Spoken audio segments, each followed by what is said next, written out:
You're listening to the Afterburn Podcast, episode number 8. Like a shock explosion. Everything went black, stars thrown in the air, I fall down. I'm like, what happened? All of a sudden I come to and I look and I see the damage on my legs, and it was pretty bad. I saw on my right side, I saw basically from my kneecap up, my foot was gone, and I saw just a very cleanly polished bone. It ended up being like my tib or fib or something like that on the right side, just sticking out. On the left side, my left leg was like in pieces, like just, it was there, but it was in pieces. So instantly I'm in shock. I'm like, oh my God, I'm going to die. Freaking out. Cause I tried to move and they wouldn't move. There's nothing there to move. Altitude. Tower, Delaware Station is release you, runway 4 left, wind 040 at 5, clear for takeoff. Seat tied, altimeter 0 eyes, we're clear for takeoff, clear for the airspace. Viper check 2. My Brad Raptor pulls at 354. Line set. Viper 01, be advised, the restrictor area 6002 is still active. Lights on. Next picture 16, 15,000, bogeys in the bucket. Viper 1 targeted. The voice in the opening clip is my guest today, Caleb Brewer. Caleb is truly an inspiration to me, and I think when you hear his story, you're going to say the exact same thing. In that clip, he was talking about the seconds immediately following stepping on a pressure plate IED in Helmand, Afghanistan. I was fortunate to meet Caleb a little less than 2 years after that incident, and we met surfing, of all places. Caleb was participating in a program called Operation Surf run by Danny Nichols out in Huntington Beach, California, and I had just flown an air show there. Danny was nice enough to take me and the rest of the team out for surf lessons. It was my first time surfing, and I was absolutely terrible at it, and that's an understatement, but I loved it. And seeing Caleb and meeting Caleb, it was an inspiration not only for the surfing piece of it, because he obviously was overcoming a significant hurdle in order to be out there surfing, much more so than I was. But Caleb, just as a person, everything he had to do to become a Green Beret is an inspiration. That's not an easy thing to do. The mountains he had to climb, literal mountains he had to climb, all the things he had to do in life in order to manage his family life, his military life, his civilian job was incredibly challenging. It was a very long road that took a lot of dedication in order to achieve his dream of becoming a Green Beret. And when you hear that and you hear the effort it took and the energy he poured into it day in and day out, year after year, people like Caleb are the ones that you want to emulate. That's who I want to be. That's who I want to be around, because they're the ones that go out there and get it done. And Caleb is still doing that today. He now runs an adaptive fitness gym. He's into archery.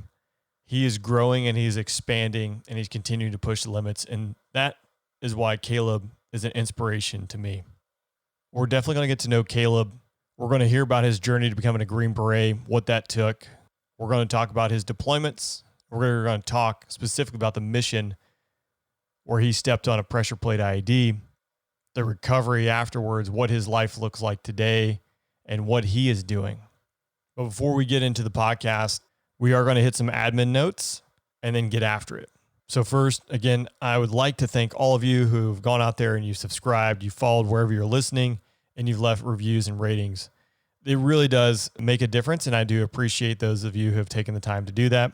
Again, for those of you who are looking for more content, my Patreon site, patreon.com/the Afterburn podcast. There is more content up there. The early access to episodes, exclusive Q&A, behind the scenes, and then your ability to participate in some of the show development, as well as a myriad of other benefits are out there. Again, swing over to patreon.com/the Afterburn podcast if you're looking for more content and looking to support the show. Again, I appreciate it. And I'd like to thank my sponsors for this episode, Squadron Posters and Wingman Watches, both veteran-owned companies and all their products built right here in the United States. Not only am I a fan of Squadron Posters, but I've been a customer of theirs for about 4 years now. A few years ago, a member of my squadron worked with their poster design team to build a custom poster for our squadron, the 77th Fighter Squadron. After seeing the end result, not only did I order our squadron poster, but I ordered the posters of all my previous units. Squadron Posters is a great way to capture your memories and showcase the places you have traveled, where you have lived, and some of the amazing things you've accomplished. Check out squadronposters.com and their truly unique artwork. Let Squadron Posters custom art help you share your journey today. Use the code RAIN10 for 10% off your order of $59 or more. Next, I also like to thank Wingman Watches for sponsoring this podcast. I'm excited to have them as a sponsor. I have 4 of their watches and absolutely love them. If you're looking to build a timepiece that is truly unique, I highly recommend Wingman Watches. Their design team will take care of all the hard work, from taking your concept and shaping it into reality to something that you absolutely love, but they'll also handle all the logistics of organizing the group order, collecting the payment, and dealing with all the necessary logistics that go into it. They're perfect for law enforcement, fire department, medical, sports teams, military, you name it. If you have an organization and you want to build a custom watch for your team, I highly recommend Wingman Watches. Let them build your watch today. Go over to wingmanwatch.com and start your order. You can mention my name and receive a discount on that custom order. Or if you see a watch that you already love that's in stock, you can use the code RAIN10 and receive 10% off that purchase. And that's enough admin for today. Now into the podcast and interview with Caleb Brewer. Oh, man. Well, if you're ready, we'll get rolling here. So, Sure. Caleb, thanks for joining me on the podcast, man. Really excited to have you on. It's kind of funny the way we met. And I'll just go ahead and start with it. I was doing an air show and then out in Huntington Beach going surfing, and that is where we met.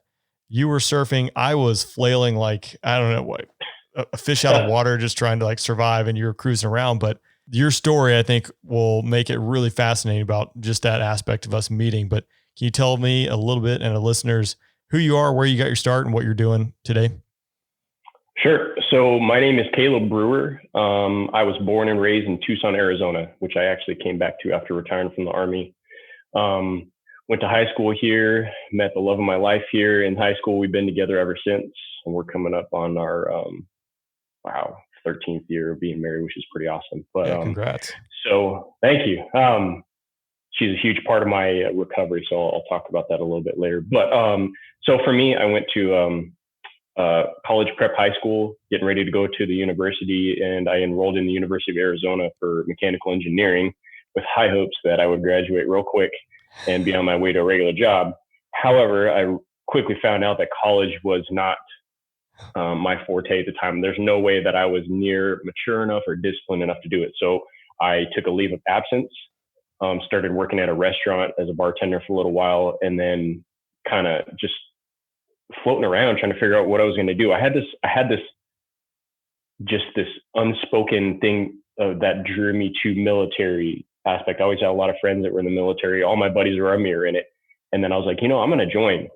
And so I talked to a lot of my friends, and one of my buddies he was in the reserves in intelligence, and told me, hey, if you have aspirations, go back to college, join the reserves, join intelligence, get your top secret clearance, get some experience, and they'll pay for school. So I was like, yeah, that was awesome. So I'm going to sign up for intelligence. So I in October of 2005 is when I joined. And then when I got to basic training and then the follow-on AIT, which is like where you learn your specialty. I know it's different per branch, but in the Army, it's advanced individual training. I quickly realized that intelligence was not for me. And one of the key factors that helped me realize that was a buddy of mine had this book called Get Selected for Special Forces. And it was one of a very, very few amount of resources that gave you any kind of information into what it was like to be a Green Beret. And it prepared you for training. It had physical fitness training. You had to have good aptitude scores, how to do that, how to train into land navigation, how to take care of your body. It was just a really good once over it. And as soon as I even saw the title of the book, I was like, oh my God, I made a mistake. What I was going to do. Was that your first exposure to special forces? Like, did you know anyone who had been a Green Beret, watched a movie as a kid growing up, or was it, no kidding, just your buddy with that book? Wow, that's incredible. That was it. I mean, that's why I say I think I had something that drew me into it. Because as kids, we were outside every day. We lived in Tucson where it's hot, 115 in the summer. We were playing basketball, riding around on our bikes, building forts, playing cowboys and Indians, building bows and arrows. We were just always out there getting dirty. And I loved being outdoors. And that's a huge aspect to SF is that you have to be one with the land. And so a lot of the unit insignias take a lot of the stuff from the Native American Indians, because that's where a lot of the heritage comes from. But yeah, that was the first time on that book. Literally the cover, it was the first time I had ever had any exposure to it. Yeah, that's pretty profound. Let alone like not even reading the book, but just seeing the book, that's what you want to go do. So what did it take going from you seeing that book to becoming a Green Beret? What transpired in that time period? Mm-hmm. So like a lot of goals, you see something and in the moment, it's that honeymoon phase where you're like excited and you're ready to go, but then life happens and things get dropped by the wayside. Not to say that they're forgotten for good, but other things come or more prioritized. So I read the book. I was like, someday I'm going to do this. But then I had the initial or the immediate goal of completing my training, and I was in the reserves. So I had to go back to Tucson and then find a job and then meet up with my unit, all that stuff. So that happened. I had my wife Ashley, but she was my girlfriend at the time. We were just kind of flowing along. I got a job as a mechanic at a Ford dealership, and I loved it. I loved every second of it. It was actually one of the best jobs I had, just turning wrenches. I love working with my hands. And then right around that time, that was 2007, the end of 2007, I got married to my wife, got the job at Ford, but then we were like the unit that I was in said, hey, you got to deploy to Iraq. So next year, be the middle of June. And so like, okay, so we started ramping up for that. The Ford dealership said, hey, we're going to hold your job for you. We're going to send you to auto school. We're all ready for you. No problem. When you get back, we got it all set. I was like, okay, cool. Went to Iraq, and we were in Baghdad 2008 to 2009. And we were working in a large intelligence cell, basically advising some of the senior leaders on the U.S. side in Iraq. So General Petraeus, General Odierno, and my cell was in charge of the Shia problem set. So we had to be the subject matter experts on everything Shia, which was a huge sect of the Muslim faith in Iraq. So we would do a lot of briefings. We would help them design their strategic decisions across the country. Was insane. You had to be good at briefing people. You had to be good at writing like college level essays. So I learned a ton, and it was a really good job. But the problem is, for me, being a person that loves to be outdoors and super active, that job, you're sitting in a desk 18 hours a day, easily 7 days a week for 18 months or whatever it was we were over there. It was a long trip. And that goal started to come up because I was like, I really don't enjoy sitting in a desk. And I was like, man, a couple of years ago, I wanted to go SF. I was like, well, I talked to my buddies, a couple of them there, and they had the same goal. So we started training every day. We're going for ruck marches out in Baghdad, in the dust storms and PTing every day and just getting ready for it. And by the time we came back to the States, myself and one of my close buddies went to the command team and said, hey, we'd like to transition over to the National Guard to go to Special Forces, because the National Guard has Special Forces units, but they're in certain states. They're not every state. And apparently it's a commodity, because if you have SF in your state as a National Guard, it brings more money to the state's military. Yeah. So there's only certain ones. And so I went to Utah because they had a headquarters there at a 19th Special Forces group. And I had known people that were there, and they're like, yeah, you can go to the Ascensions Board relatively easy and get in. We'll get you in the pipeline to train. So I got back from Iraq in July of 2009. And by September, I was already in the Utah National Guard training for that. And then at that point, they accept you, but you still have to prove it. You have to prove that you're capable and smart enough to go to the selection process. So we had to do tons of physical tests. We had to do lots of land navigation up in the mountains and near Salt Lake City, Utah. We had to do lots of distance runs and swims and pull-ups and rope climbs and all kinds of things to prepare us. And they call them gates. If you don't pass those gates, they're not going to send you to selection. So I was able to pass those gates, and then they sent me into selection in July of 2010. How long was that pre-selection process, like going through the different physical tests and the academic test and land nav and things like that? It's a month. It would depend on the person. A lot of times people come in and they're not ready, and especially if you're training in Utah, Salt Lake City, Utah, the area, if you've ever been there, it's mountainous. Yeah. And they would have us do 12-mile ruck marches straight into the mountains up, and you have to maintain a quick pace, and you have 45, 65 pounds on your back. Oh. You're running with that bag on you. So your body takes a pounding. So it could take anywhere 6 months, 2 years to even get to selection. No kidding. From that process. Yeah. What's, because it's at a national, sorry, go ahead. it's at a National Guard's pace, just meaning you only have 1 week in a month or whatever to be able to do that. So the rest of the time you're training at your home station. So we had guys flying from all over the country, California, Florida, Texas, New York, to come to basically try out, to go to the tryouts. Yeah. So, okay. So in my mind too, I'm thinking like, air guard and flying, it's pretty much like a more or less active duty. There's something going on every single day of the week, and then the drill weekend where everyone comes in. But yeah, I could see that would take quite a while. And how long did you say again it took you to go through that pre-selection process? I got accepted, I believe it was September of 2009, and I got to the actual selection in July of 2010. So just shy of a year to be able to even go get to the point where they'll judge you and see if you're good enough. So yeah, it was crazy. And in the meantime, I'm back at home with my family. I got a part-time job at a bar just to make a couple bucks here and there, but I was training. And we have a mountain here in Tucson called Mount Lemon's, 9,000 feet tall. And 3 times a week, I started at the middle, and I would just ruck up. And I would ruck with 45, 65 pounds on my back to go straight uphill for 3 to 6 miles and see how quick I could get it, and then come back down. And that was part of my training 3 days a week.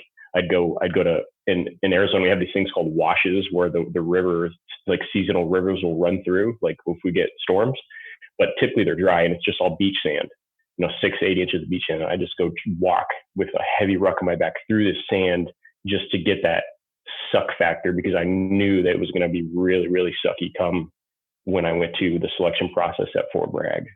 Man. So, when I take away from what you just said there, right, you had a really long-term goal, and you're balancing everything else that's going on in your life with girlfriend, wife, or in that transition period, providing for the family, working the job that is paying the bills. And then meanwhile, commuting once a month to Utah and trying to prove yourself for selection. Like, that takes an incredible amount of dedication to just stay on the path and get after it. I think what I try to say is like taking that lesson learned, and no matter what you're doing, like it's a prime example. If you're in business, trying to get selected for special forces, be a pilot, whatever it is, it takes a hell of a lot of work if you really want to pursue something and do it well. Man.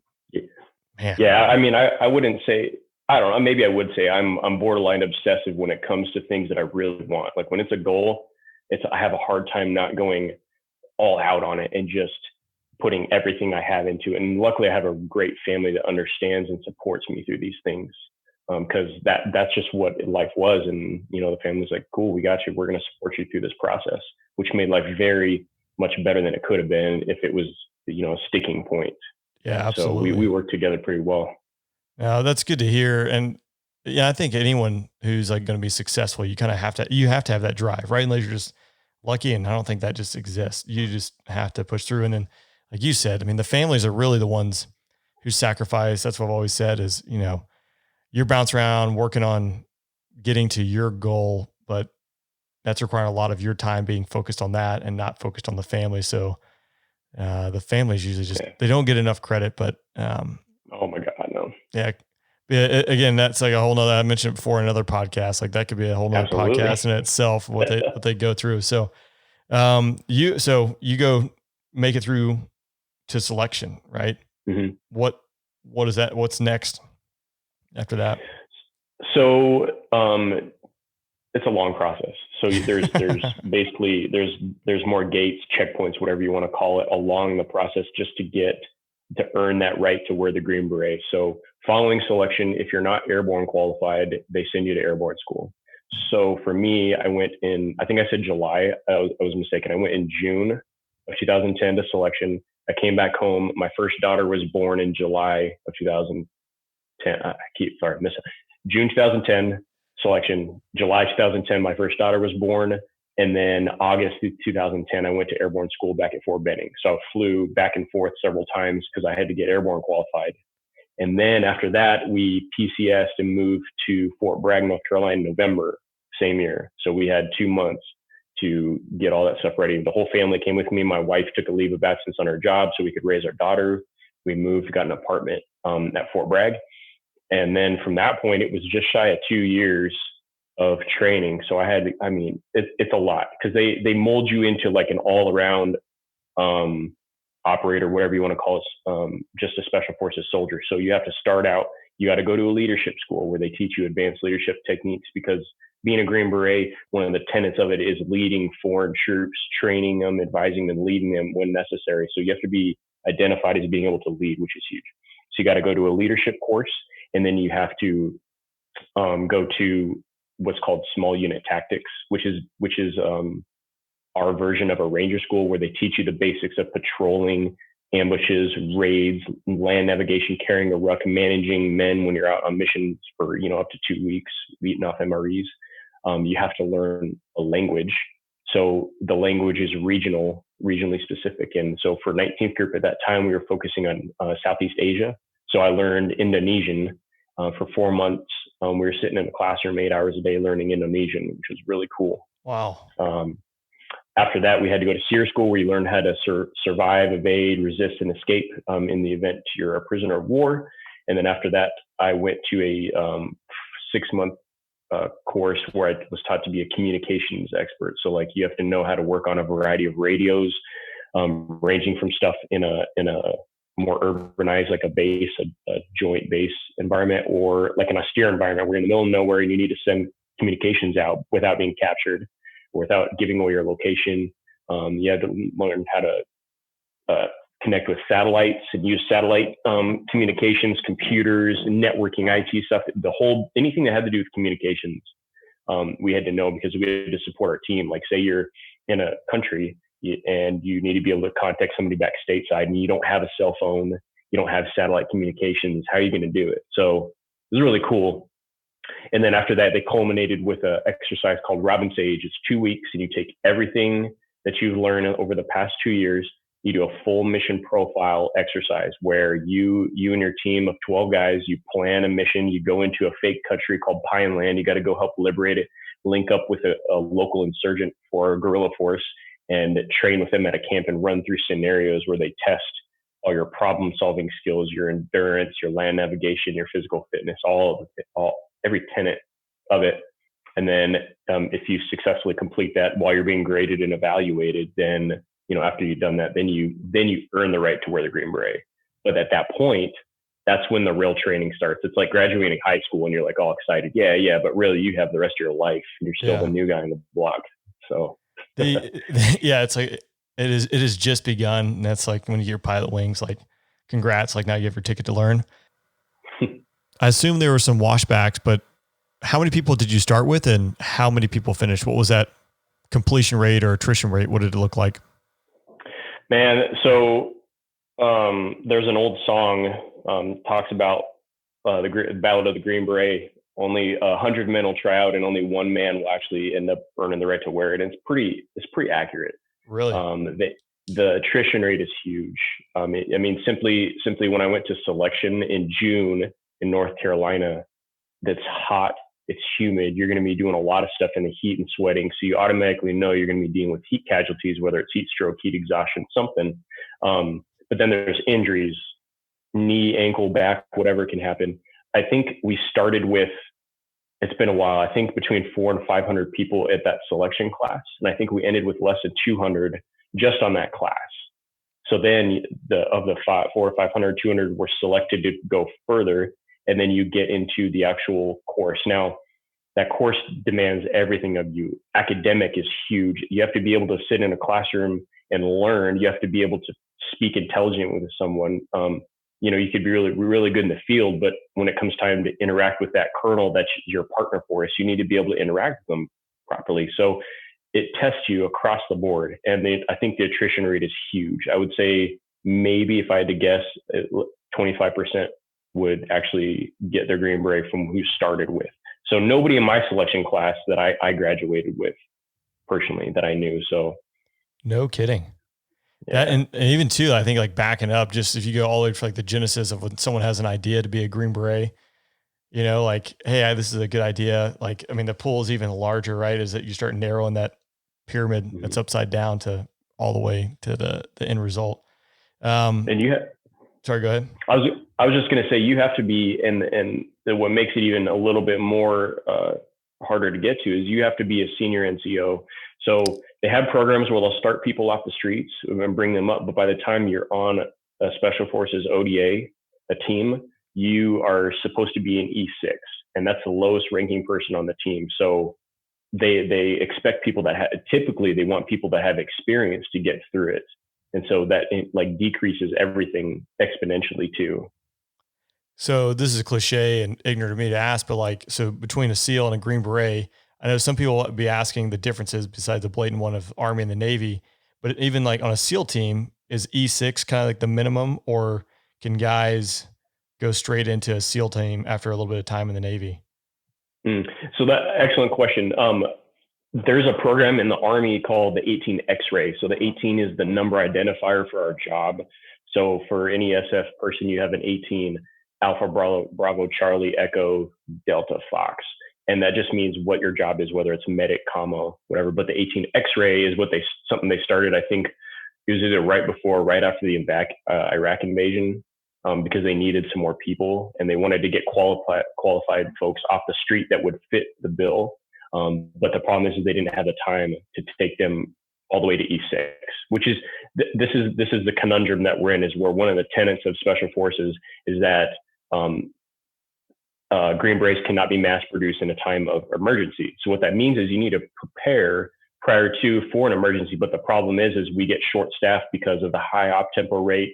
People get out because it's burning them out, or move into staff positions, or just overexpanding the mission set. That's a whole nother conversation. But they started the 18 X-ray program to bring highly motivated, elite physical fitness, super smart people from the street and bring them to the pipeline. And then they would get to the team as an E5 and hopefully pretty quick get them as a 6.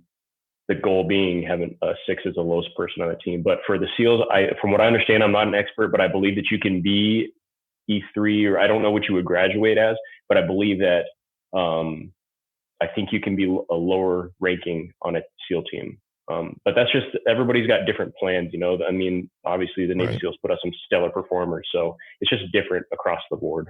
Yeah, absolutely. So you graduate, you're Green Beret, and then I want to get to December 4th, 2016. I've said it was a pivotal moment in your life, but between graduating and that day, what did a day in the life of Caleb look like? So my goal was to always go to ascend to the active duty Special Forces. That's something that my wife and I talked about quite a bit, because I love the job, and for me, in my mindset, it's like, I just want to do it full time. However, going from reserve to active duty is a little bit different. And so since I knew people in the 19th group, it made it easier for me to transition. And my goal was to get experience and create essentially a resume of me being a good Green Beret in the National Guard, and then ascend to the active duty, because it's what I loved. And so that was always a goal. However, you know, when I'm back home and I'm not on a mission, I'm not training, I need to bring some money in. So shortly after I got back, I went through the police academy here in Tucson and became a cop, and did that for about 8 months, and very quickly realized that just wasn't for me. And I know that there is the option for the soldier sailor act to protect your job when you're training, but our op tempo at that time was huge. We had tons of training missions. We had tons of local CONUS training opportunities that needed to be filled, and there was a need because the National Guard was being used a lot. So I quit being a police officer and essentially became what's called a guard bum, where you go from orders to orders to orders, and they have tons of opportunities, and you make good money and you get a lot of experience, because people that had full-time jobs that they were staying with couldn't just up and leave for 6 months every single year. So I was essentially just going from orders and training and learning a lot and going to some great schools. We ended up going to Africa and Southeast Asia a couple times, training with some of their forces. But I did a lot of working out. I was outdoors, off-roading with my truck and shooting, family man, and it was busy. Yeah. Very, very busy. And for those listening, you mentioned like guard bum, and I got a lot of buddies who guard bum, and to you and me, it seems, you know, man, that's our language. But no kidding, we do have people who are in the military, they're Guard or Reserve, that could be more or less full time, but they're operating on like a 15-day set of orders or 30 days or 90 days. But there's not an active duty person where it's you're in and you're in. You're kind of bouncing between being a civilian and being in the military while you're doing it. So that kind of leads us up. Let's go to December 4th, 2016. You're in Sangin in Helmand province in Afghanistan. I spent a lot of time flying over it. I cannot imagine what it would be like being on the ground there, but you obviously have that experience. So can you kind of talk the beginning of that deployment leading up to that day, the mission that you were on that day, and then what transpired? Absolutely. And just as a caveat, it was 2015. 2015. Okay. Yeah. But so we in the National Guard, we're always looking to be part of the fight, right? And obviously the priority goes to the active duty. So whenever an opportunity to deploy came up to a National Guard SF unit, everybody volunteers. Everybody wants to go. So we had been volunteering for a couple of years now. This was the fourth trip that our whole team had volunteered for, and the first three fell through for reasons unknown to us. So we were really pumped up and excited to get boots on the ground for this trip. We got word in the beginning of 2015 that we were going to be deployed to Afghanistan. So our team and our unit started preparing, getting everybody's trainings up to date. And they sent me to the 18 Fox course at Fort Bragg, which was 4 months to reclass my job into assistant operations and intelligence on the team. So it'd be the number 2 enlisted guy on the team. And I'd be in charge of all the intel on the ground, looking for the bad guys, where they're at, developing assets to go and study them, get some information on them, and then executing the mission. So it was a great job, and it melded in really well with what I did in the regular Army with intelligence, except for now I was on a team. I was super excited about it. So in the beginning of 2015, they sent me for that. So I was gone for 4 months, January to April. And then when I got back, we had a 4-month train up, a bunch of places across the states getting ready for it. And so I was gone almost all of 2015, and we between the deployment and the training. But we got to Afghanistan in, I believe it was July, August timeframe, 2015. And we went in there knowing that things were going to be weird. It wasn't going to be the same as it was before, because the beginning of 2015, they changed the mission to Resolute Support, which wasn't Operation Enduring Freedom. So all the rules of engagement changed, how you're going to act and what you could and couldn't do changed. The politics were very focused on the area, because basically the governments, both sides, Afghan and the U.S., wanted to see Afghanistan succeed. They wanted to see the Afghan military succeed and be able to take over for themselves and become self-sufficient. So we went in there knowing, hey, you're most likely going to be staying at the base. You're going to train, advise, and assist from the office. You can't really give them support as much as you're used to in the past. And you want to basically push them out the nest and see what they can do. That didn't work. Unfortunately, things started to deteriorate rather quickly. There was a lot of incidents there. I mean, we were there during the Kunduz incident when there was the Doctors Without Borders hospital strike, which is still under investigation. A lot of things changed while we were there. We went there expecting not to go out, but because of the quickly deteriorating security situation with the Taliban, went on a huge offensive. And then also ISIS started to get into the mix that year. So we ended up having a lot of restrictions lifted, and we ended up going out a lot. The thing is, at that time in Afghanistan, we'd done the troop drawdown. So the support that a lot of people are used to seeing, where those little FOBs and bases open up, you have your air support, medevac everywhere, that was non-existent. So when we were in Helmand province, we were up in Camp Leatherneck, essentially. We were in a little special forces FOB at the north end called Camp Antonik. We were one of very few places in that province that had Americans in it. The only other place was down south, a place called Camp Dwyer, but they weren't actively doing anything. So when they said, hey, you need to go out and do stuff, we had run in the mill. We had open access to all of Helmand as long as we could safely justify it. So we were everywhere. We were driving and flying all over the place and doing missions everywhere. We went to Kajaki because the Taliban ended up starting an offensive on that dam. And so the contract workers stopped working and left, made national news, and they said, hey, go secure the dam. So we were there for a while. We went down in this place called Marja, super bad area. A lot of Marines lost their lives in Marja during the surge there. and the place was just a ghost town aside from the Taliban and the military there. So we went down there and fought for a couple of weeks, had some crazy adventures. We went to Musa Kalan, all these. It was very 180 from what we had expected. So it's hard to put it into words, because when you're in this area where there's a huge risk and you're the only ones in there, it makes you super alert. But at the same time, you have to be aggressive, because if you're not aggressive, then you can easily get choked into a corner. And so, I'm going back to like thinking the time I was in Afghanistan in 2012 with the Brits and the Marines being there in Helmand, and just how busy the Helmand province was, especially like all the narco traffickers. It seemed like it was summertime, the poppy opium season, where they would come up from Pakistan into that region. But you guys are, I mean, it's more or less just you. That's what you're saying at this time frame. Because again, it's like we had won the war with some air quotes there, but we didn't really win the war. Man, all our support came from Kandahar in that. So you want to go out on a mission, your medevac or your birds are all coming from Kandahar. So they're an hour out, hour and a half, depending on where you're at.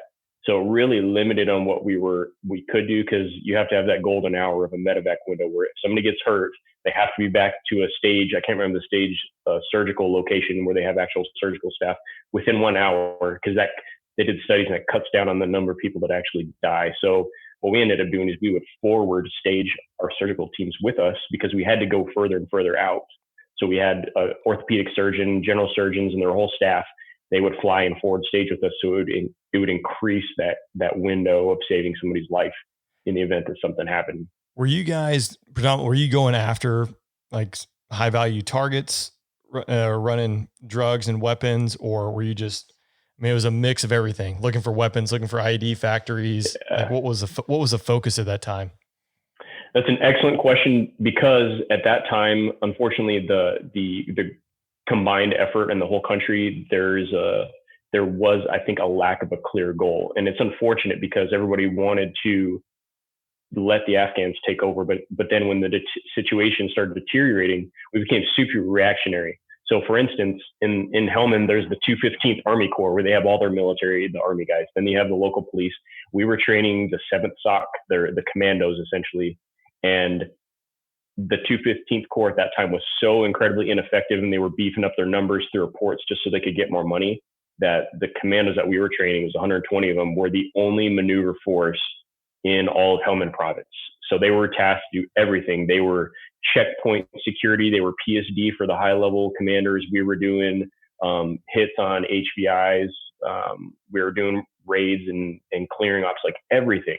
So there was no specific, hey, go after these guys or whatever. We were left to just don't let Helmand fall apart, because the districts, they kept saying they were on fire. It was kind of the term that were coining, but the Taliban would essentially just come in and surround each district, let all the civilians and whatever army guys wanted to come out, and then they would just kind of close in and choke it until they were able to take it over. So they're like, just don't let Helmand fall. And this is obviously it's a really complex problem. We haven't we haven't solved it. But from your perspective during that time, working with the Afghans and training them and being in bed with them, because I'm assuming you did raids with them and going out on patrols. How was that? What, I think the green on blue, so Afghans shooting Americans, has been a thing for a while, and that's always a threat. I mean, how much were you concerned about those guys being insider Taliban into the mix, things like that? What was the vibe? Oh, we were 100% on alert for that. It's unfortunate. So we actually had a green on blue incident on our trip. The commandos that we were training, the 7th SOC, were just basically known to be pretty dirty. And I think that's because of the nature of where they're at, because Helmand and Kandahar typically was the Taliban's homeland. So you're working with a lot of guys that potentially could have come from the Taliban or could be influenced by the Taliban, because once the U.S. pulls out, the Taliban's still there. They're kind of trying to plan their future, right? So there could be the blackmail where the Taliban are like, we're going to kill your family if you don't do what we want you to do. So historically, that area is super dirty. So we were on alert from the get-go, but we did have a green on blue incident. 3 days in a country, we lost 2 Americans, and I think it was somewhere between 10 and 14 people were injured as we were crossing the checkpoint, and a guy opened up with a AK-47. So it was bad. So and the thing is, it was the exact same group of people that we were training with. It was the commandos. So you have this like a dilemma. You have these guys that just shot you up and killed some of your guys. You have the Helmand province slowly deteriorating, and then you have your higher command telling you guys need to go out and conduct operations. So at the same time, we're trying to vet our guys to find out who's dirty and who's not, but at the same time, we go out on missions. So what ended up happening is we found out that we were safer on a mission with these guys than we were back at the base, because they needed us to stay alive. They needed our air support when we could give it. They needed all our guns, because we'd go spikes out every time. They needed us. And then once they found out that we were going to help them to survive, things got a little better. But in the beginning, for the first little while, it was awful, because in our own base, we're on alert. Like, we had to increase our base security because they were getting intel reports that these guys were planning on doing more green on blues. It was a nightmare in the very beginning. Were you guys eating with them? I know they're probably obviously not same sleeping quarters and things like that, but you're integrated into a team more or less. Mm-hmm. I cannot imagine the dynamics of what it took to overcome, to like push out the gate with these guys. Cause if they just shot up your buddy, I mean, so it was hard. So basically we had a little tiny fob called Camp Antonik. And then outside of that fob was our commando. They surrounded us like with their fob. We were inside them. And then there was the different layers of Camp Bastion, Camp Leatherneck, and all that stuff. We made every effort that we could to go out and eat with them, knowing that there's dudes that probably want to kill us. And we even got some face-to-face interactions with some elite Afghan special forces units saying that, hey, we're not even going to sleep in the same room as these guys because they're super dirty and they want to kill you. So we try. I mean, you don't have a choice. You have to, and that's what we were trained to do, is work with these guys. So we carried guns around everywhere we were at. We increased our base security. We vetted everybody, and just did what we could. But we ate with them, and we had to meet with them every day because we were training them. I had to work with their intelligence section, and I mean, it was just you're on 150% of alert all day, every day because of that, especially when you're in the base. And the stress and strain that puts on the team, I can't even imagine, because you're going to have, if I was put in that situation, there's no way I'd want to go work with these dudes. So pushing through that and doing what hey, the mission is this, and going out there and getting after it and figuring out a way to work around that problem is incredible. And obviously that's why Green Berets, man, that's, yeah, it's tough. We learned, so that when I was talking about us going down into Marja, there was a couple other missions prior to that helped things a little bit, but that was the one that solidified it. Because it was just weird. So we were planning a huge mission to go after a big high level target with our guys, 120 commandos. We're getting our trucks ready, going to be a huge ground infill, a clearing operation. And I think it was the next morning, 2 mornings prior to us having to leave on the operation, we just woke up and all the commandos were gone. All 120 of them were gone. And we're like, what in the heck, where are they at? And then we got word that a high level colonel from the Afghan 215th Corps, he took them as his personal security, all 120 of them, personal security. And they drove all the way down into Marja, which Marja is a nasty area, IEDs everywhere. And they drove down into Marja, and we got reports they were getting into huge firefights. So we're like, well, we gotta go get them. You can't just sit here while they're getting hammered down there. So we drove down there behind enemy lines, clearing IEDs, dropping bombs, gunfights left and right, got into Marja like at night. And we essentially rescued them. So that when I say that the Taliban were choking in on the town, imagine a town, maybe 5,000-10,000 people of a town completely empty. And then there's this ring of Taliban around it that were at checkpoints, slowly working their way in a grid pattern, setting up IEDs and choking in one tiny military compound in the center. They were mortaring every day. You're getting 10 to 20 mortars every single day, and they're setting up IEDs. So we drove in, and we found out that the Taliban had mounted an ambush on that compound. They set up ladders on the side of the compound. They're climbing it. They had night vision and IR lasers, and were just killing guys around like a big slaughter. They managed, the commandos managed to fend them off after losing, I think, like 20 guys. but they were so scared of the Taliban that they wouldn't even push the ladders off the wall. So when we drove in, these ladders are sitting on the outside of the wall, and we just were like, what in the heck? So we just ran and pushed them off. And then we stayed with them down in Marjorie for like 2 weeks, fighting to create white space and go out. And we were getting mortared, like very accurate mortar fire every single day, and fight RPGs, gunfire every single day. And at that point, the commanders were like, oh my God, they saved our lives. And I think that was the huge rapport change right there at that point, because we felt a lot better laughing with them, interacting with them a lot more after that. But we since the commandos are not a stationary element, they are not a reactionary, but they're meant to go and hit targets and move back. They're not meant to stay in position. Well, since there's nobody to guard all those checkpoints, they put the commandos on the checkpoint, but then our commander said, hey, you guys got to get out of there. So we went to go pull out, and the regular Afghan army guys got so mad that they all started shooting at us and trying to kill us as we were leaving. They claimed they're going to take us to court, that we're leaving them to die, and blah, blah, blah. And they just started shooting at us as we were leaving. And I'm just like, dude, you're fighting the enemy and the friendly guys on the way out. It was crazy. Oh my gosh, dude. That's, in the end, the reason doing this podcast is like the story you just told, like just that right there. There's so many complexities and so many dynamics that go into that. And we're talking dudes who are 18 to 34 years old, probably on average, right?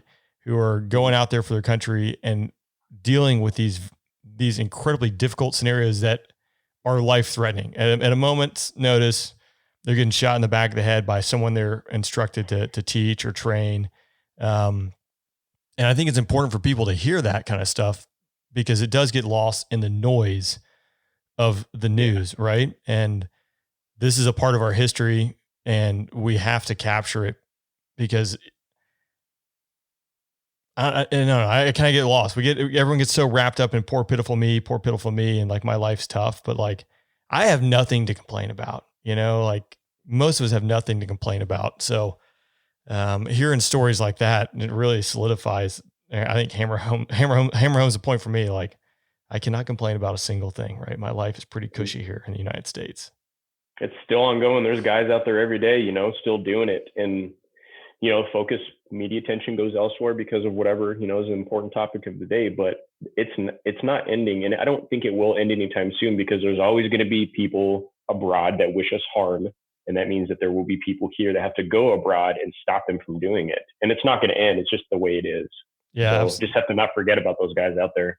Yeah, absolutely. I was just thinking, while you were talking through some of it, I was looking back at, I had a journal from my deployment, which we're about 6 months off more or less, but I showed up to fight ISIS in Iraq and Syria, just right. But that was the thing at that point. And then by the time, you're deployed, ISIS is starting to migrate, and even caliphate's growing and stuff. So it's such a complex problem, but yeah. Oh man. So kind of now get into December 4th, 2015, right? So, yeah. Yes. So what was going on leading up to the mission of that day? And can you talk me through what that mission was and what happened? So December of 2015, a large majority of the districts are like counties for us, but districts inside of Helmand province were falling. Taliban were taking them, and all the military were retreating. So one of the ones that was being hit pretty hard is this one called Sangin District. And Sangin's a key terrain feature along a major highway that parallels the river, and it goes north and south on Helmand. It's been a contested area since, years and years and years, even when the Russians were in there. But Sangin is known as a hotbed for Taliban. It's known as a place where a lot of people get blown up. The IEDs are pretty hot and heavy in there. So whenever I talk to somebody, I'm like, yeah, we can kind of like fist bump, be like, yeah, singing buddies, banging and singing. But so we were planning an operation potentially. It was a duel. We were going after a target, and we got information that there were a bunch of IEDs, potentially an IED factory facility in this area. So we got a couple teams together, all 120 commandos, and we were doing a large clearing operation. So we dropped in with helicopter. Chinooks under the cover of darkness. We separated our groups and started clearing, anticipating contact, and looking for this target that we were trying to get. We found a couple compounds and nothing in it, and then we came to one compound, And we looked, and there was, I think there's red spray paint on the outside of it. There's a little barbed wire on the side to the entrance, and there were a bunch of rocks. And our interpreter was like, that's the Taliban's way of telling the locals, don't go in there. That's our place. If you go in there, you're going to get hurt. So obviously we can't leave it because there's likely IEDs in there. We got to clear them. But I was fortunate on my element. I had a couple Americans. I had an explosive dog and his handler. So they were trained to go after and find bombs so that we could clear it. I also had a local guy that had a handheld minesweeper, and we paid him for every single IED that he found. So he was very motivated to find IEDs. And brilliant. Yeah, I mean, you get paid per IED. Now, the problem sometimes happen is that they would plant fake IEDs and like, oh, I found this. I'm like, no, I saw that one yesterday. No, you don't get paid for that one. Yeah. And we had an EOD guy, explosive ordnance disposal tech, on our team. So we were stacked on and ready to go into that compound. And I can't remember. I had 20 or so Afghan commandos with us and my interpreter. So we immediately started our bomb techs to clear it, and we found 2 booby traps. They're wood pressure plates linked to double stacked artillery rounds, which would have been a nasty explosion. Found those and cleared those, and then we found I guess it would be a shack inside this large compound, and it had a bunch of pressure plates. I'm talking like a pile 2 to 3 feet tall and probably 5 feet wide of wood pressure plates at a huge pile. And then in the corner, there were a bunch of explosives. We found an EFP in there, really rudimentary, but it was weird because EFP is a type of IED that's usually in Iraq. And it's something that is very widely known to have come from Iran. It's basically a copper disc inside of a tube. And as the explosive blows the copper disc, it expands and then forms a projectile, and it punctures through things. Not typically seen in Afghanistan, but it was kind of odd. Never got a chance to think about it again until now. But so we found those, marked them down, and then we started clearing the rest of the compound. We found a huge building that was fresh, that the Taliban had just left. There was an escape tunnel down, and it went out and under the wall. We didn't go through that because they probably set up some kind of traps or something in there. But then the building that was there was, I guess, their shop, like manufacturing shop of IEDs. They had little initiating devices and camouflage and hiding devices all over. There was a room, there's a probably 30 by 30 square foot room, and the whole floor was covered in stuff. It was littered. It looked like trash, but it was all stuff that they were going to use to hide these IEDs. And it was a pretty big operation. So we found the initiating devices, the hiding devices. We found the pressure plates. Now we're looking for the homemade explosives or the C4, whatever they're going to use to blow it up. So the last thing that was left up in that compound was a tiny little shack. And so per procedure, you got to send in your assets to clear it first, because we cleared everywhere we walked. You walk from point A to point B out in an operation, you have somebody clear it with a minesweeper or a dog, because you never know what you're going to step on. So I sent in, I think it was 4 or 5 Afghans into that little shack. I sent my interpreter with them to relay back to me. The bomb dog and the handler went in the shack, and then the guy with the handheld minesweeper walked into the shack. They all started yelling and commotion, and then the interpreter relayed that, hey, we found some bombs or whatever. So I said, okay, cool. So I walked in because they'd cleared everything. I walked in the shack. There's a hole in the corner, and it was probably about a foot deep, and there was a bunch of white powdery substance. Because of the situation, it's likely that it was homemade explosives, because that's what it looks like. So I said, okay, cool. We found the third factor, every component needed to create an IED.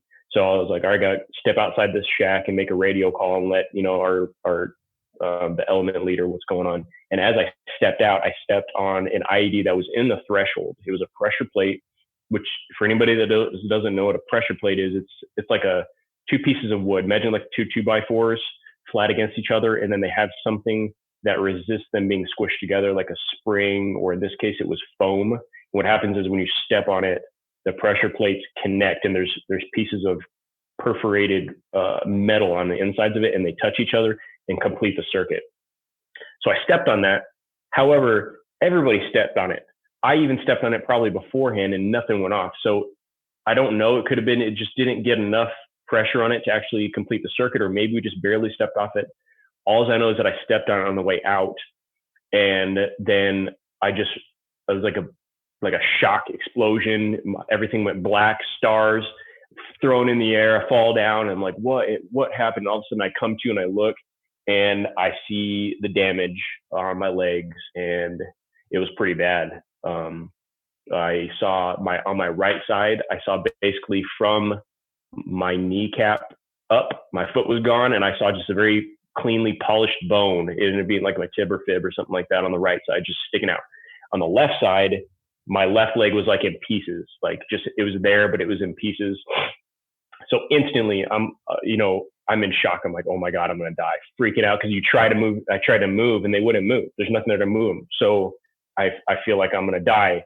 And then all of a sudden, and I don't know if this is by the grace of God, it probably is, and it has to do with how well our medics trained us. But training kicked in, and I have no idea how I got to have that wherewithal to do it. But I started trying to treat myself. I pulled out my fentanyl lollipop out of my IFAK because we had trained one-handed. My right hand was all jacked up. I almost lost a couple fingers later on because of it. So I pulled out my IFAK and I got my fentanyl lollipop. I started sucking away because of the pain, grabbed a tourniquet, started to put it on my right leg.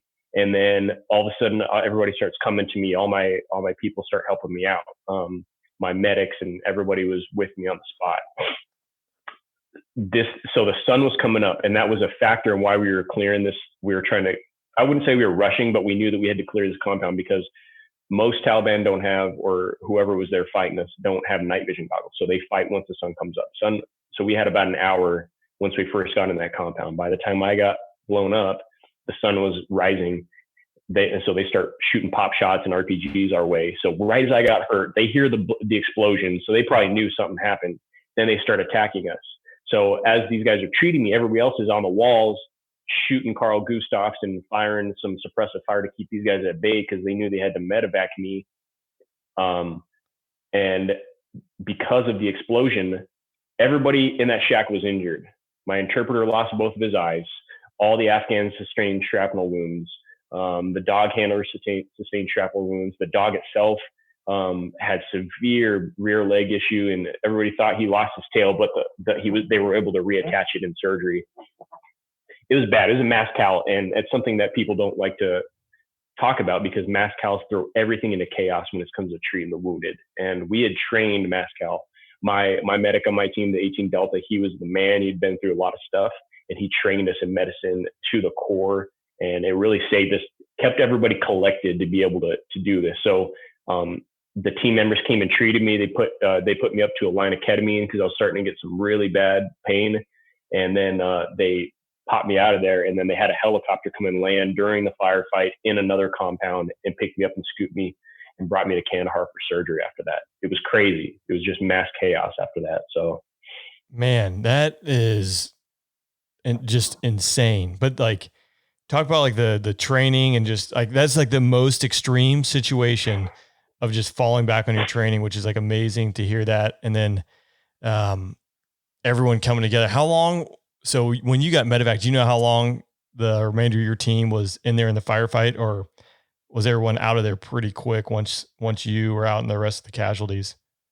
They stayed. They stayed for at least a day or two after that. They tried to finish the mission. Yeah, that's awesome.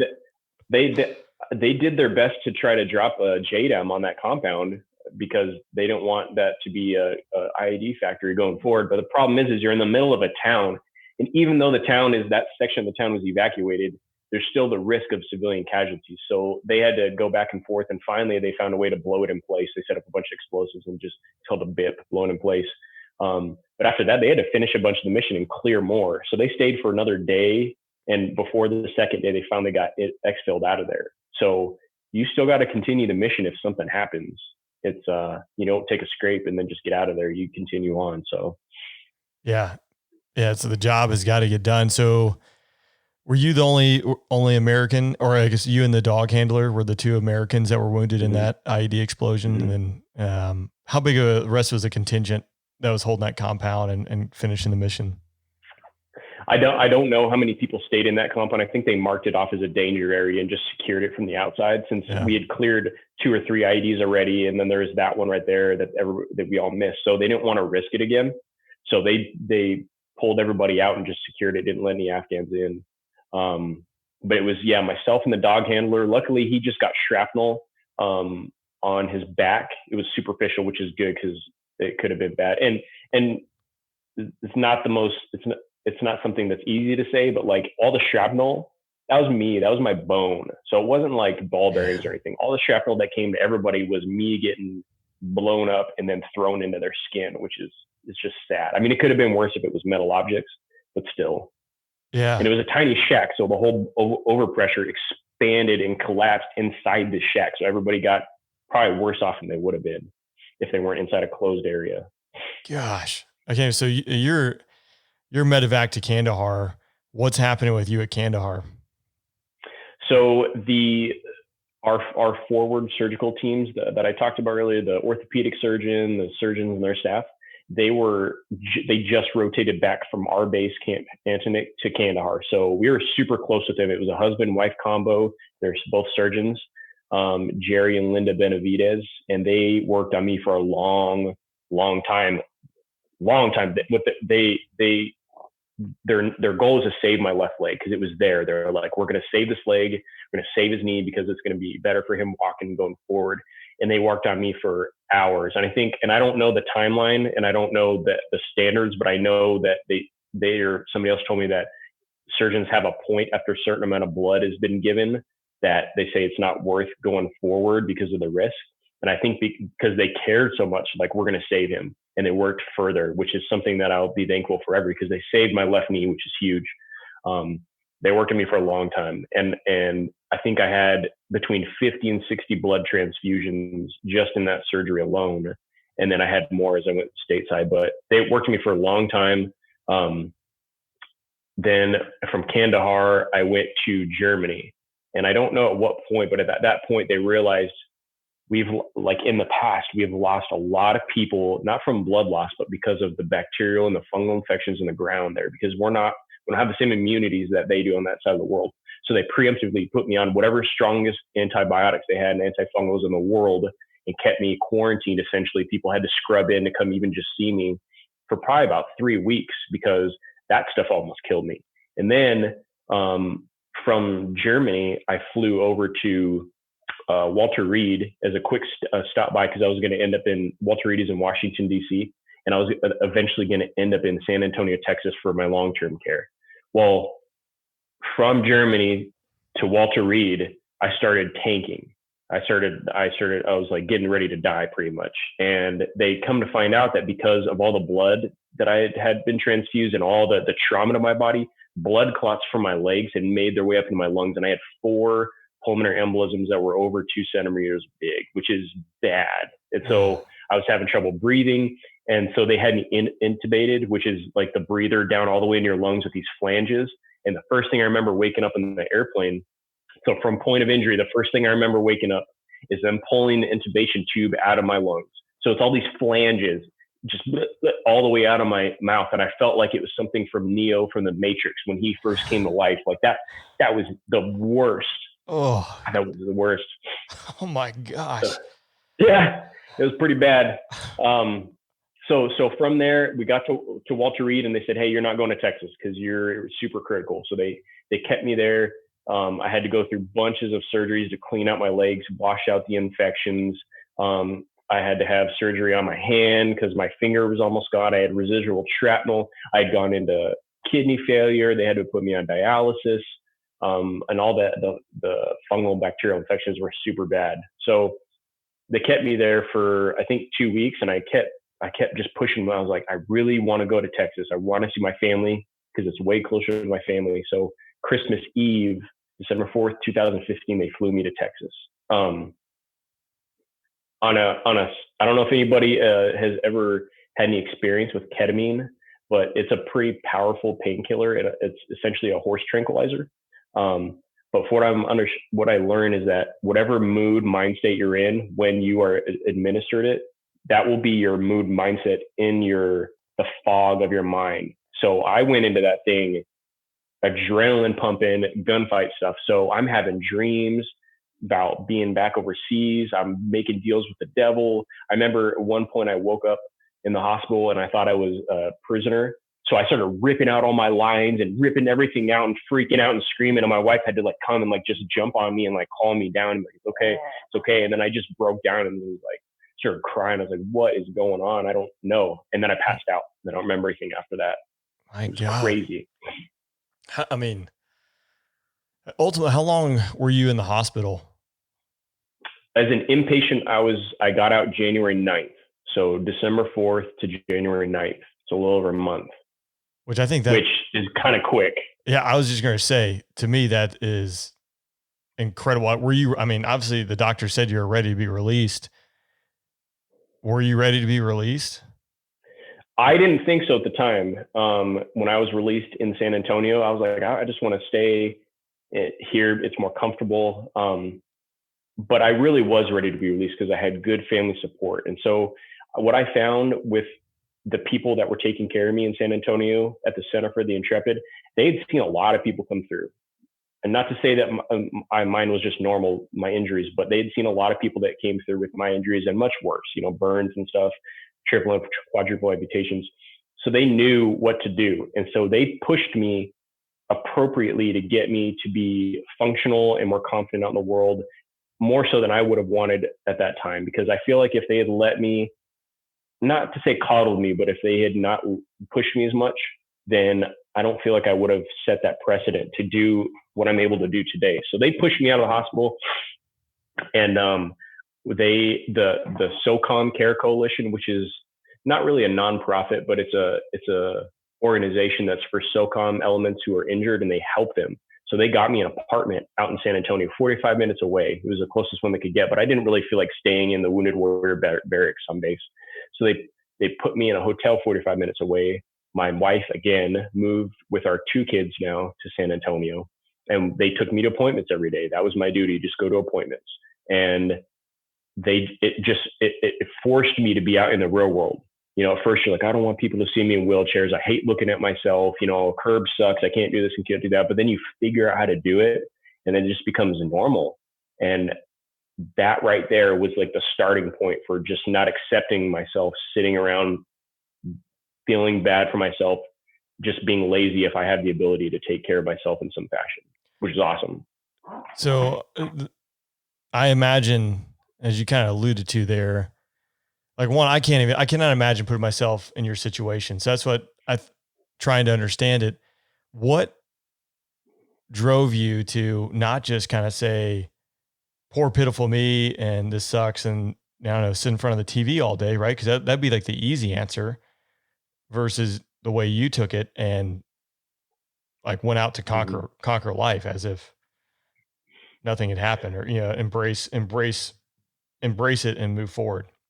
Yeah, I would say, I mean, it's hard. There is no doubt about it. Every day is a struggle, even up to this day. Everything about it is just difficult. And it may sound a little weird, but I look at it as a constant selection process, and I use that as my reference point. Selection was one of the hardest things I've ever done, put my body through up until this point, and I use that as my reference point because like I said, I'm obsessed about when I want to do something. I feel like if I'm not obsessed, I'm going to be mediocre at it. And I heard that quote from a guy that I respect, but if I go all in. So for me, I see, hey, I have my daughter who at that time was just barely 1. She'd only turned 1. And my other daughter, my oldest daughter has memories of us running and playing in the park, jumping on stuff.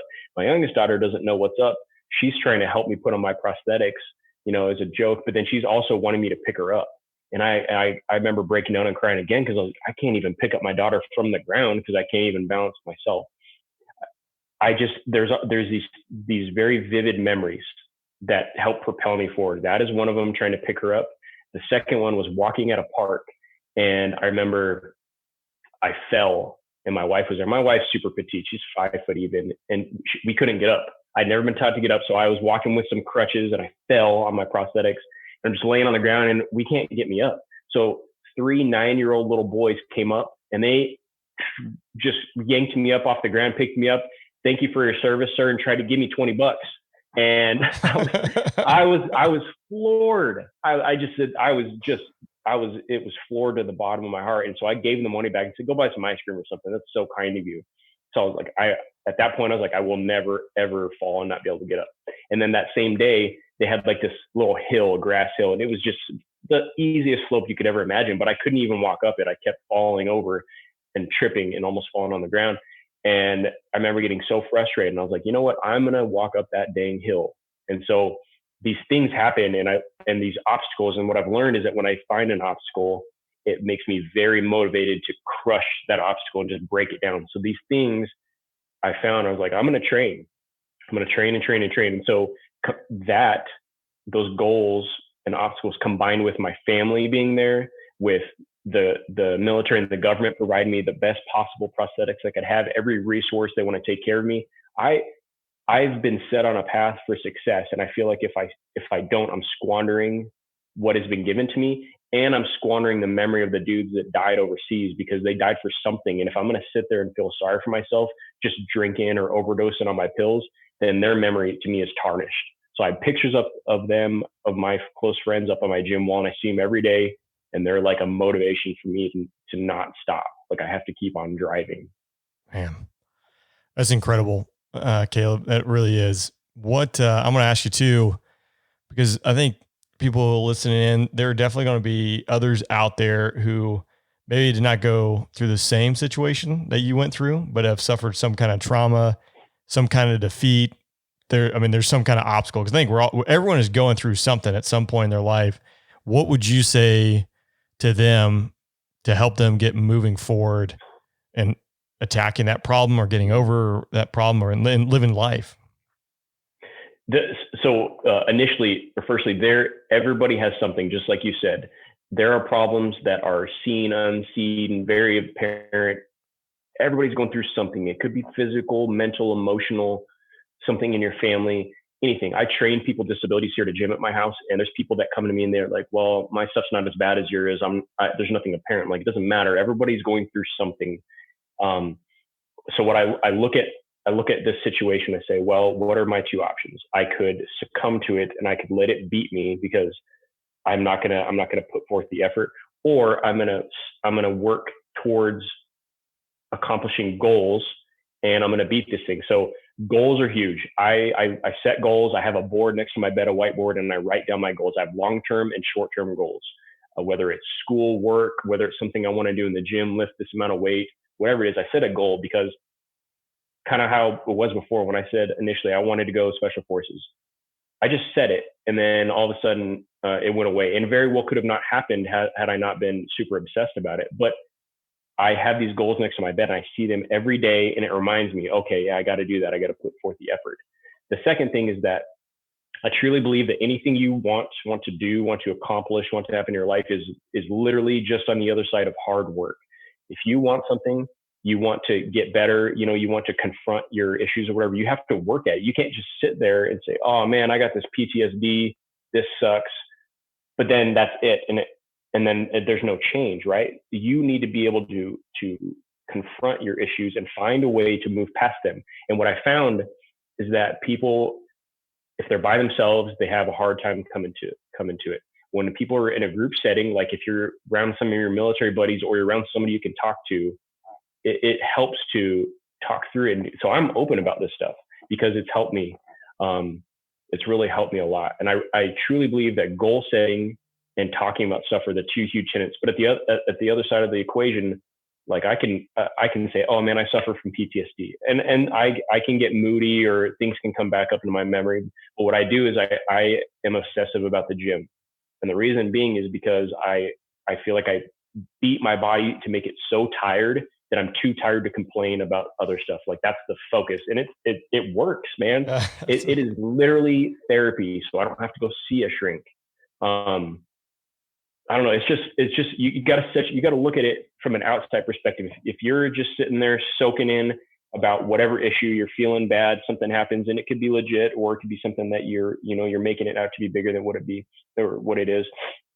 You have to step back and look at that situation from an outsider's perspective and make a plan. Say, I'm going to do this, this, and this to attempt to remedy this situation, and then actually execute it. Because a lot of people, I use the metaphor of going to the gym. Literally just showing up to the gym is the hardest part.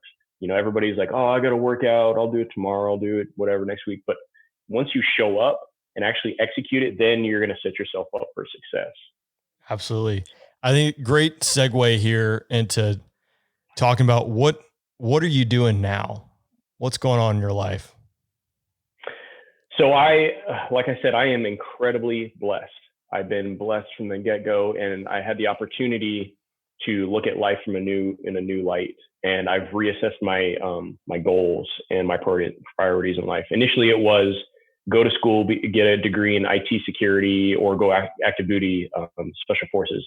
But now, to me, I want to do something that makes a difference, because when I make a difference in other people's lives, it has a positive effect on me. So I've kind of living my life like that right now. So I look at fitness and I say, hey, fitness helped me to be able to go backcountry hunt in the woods, to be able to lift some weights, to be able to be functional, just simply carry groceries from my car to the house. So I went and I got some training certifications. I went and got a CrossFit level 1 training certification. I got the CrossFit adaptive certification and another adaptive certification, so I could work with folks that have disabilities and otherwise thought that they could not exercise in the gym. I started a program. I bought some workout equipment in my garage, and I trained people. I just started putting out flyers in town, talking to the VA, the prosthetic clinics, and people have slowly trickled in. And the results I've seen are just incredible. I've literally worked with people who have gone from being a type 2 diabetic to not having to take their insulin anymore because their A1C goes better. I've had people never be able to get off the ground. I've had people never be able to walk more than 2 minutes without stopping. People in wheelchairs, people with all kinds of disabilities. We work together in a community environment in the gym, and we just crush life. And seeing the progress in these people's lives is amazing, man. It is absolutely amazing. It's like a purpose greater than yourself. It's really what it is. And if you have the capability and the resources to help other people out, I highly encourage people to help in some aspect, because giving or serving in some aspect really it teaches your family excellent values, and it helps you as a person. Like, I literally feel like comfortable that I don't have to go suffer from PTSD, because when I'm helping somebody else out, I'm accountable for their progress. And so it prioritizes them over my own selfishness of feeling bad for myself. And I love it. I love it. Oh, that's awesome. So we're going to roll into a Q&A session, but before we do that, is there anything else you'd like to say to those listening to the podcast today? I would say with the proper work and motivation, there is literally nothing you can't do. There's nothing you can't do.